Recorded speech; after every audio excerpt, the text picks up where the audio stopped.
In this video, I'm going to show you how to replay on TradingView mobile. Now, the first thing you have to do, you want to open your chart, then you want to go to the bottom right and you want to tap on the three dots at the very bottom right of your screen. So these over here, tap on them and it's going to open up this analysis hub. And if you scroll down a bit under tools, you'll find the bar replay over here. So you want to tap on bar replay and there we go. This is where you can basically set where you want it to start. Okay, so of course you can position yourself wherever you want. I'm just going to go and tap on, for example, over here. There we go. And when I tap it, as you can see, it's going to basically start the bar replay. Now, when you do this, at the bottom, you have a few buttons you can use. So you have this button over here, which is going to allow you. So the very left button, it's going to allow you to select where you want to start yet again. If you made a mistake, for example, like this, then you have this one, which is going to start playing. You have the play and pause, of course.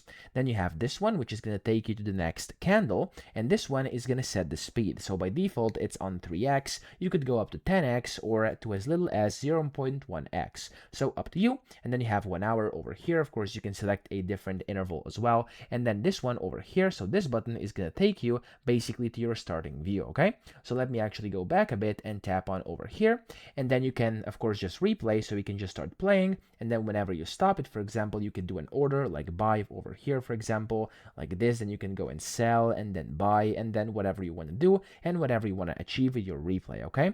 Now, whenever you're done, you can just tap on the X button at the very bottom right next to the settings cogwheel over here. And then when you tap on that, you can see if you want to exit replay mode, tap on yes. And there we go. That's all you have to do to exit replay. So I hope this video helped you out. If it did, please subscribe to the channel and help me out as well.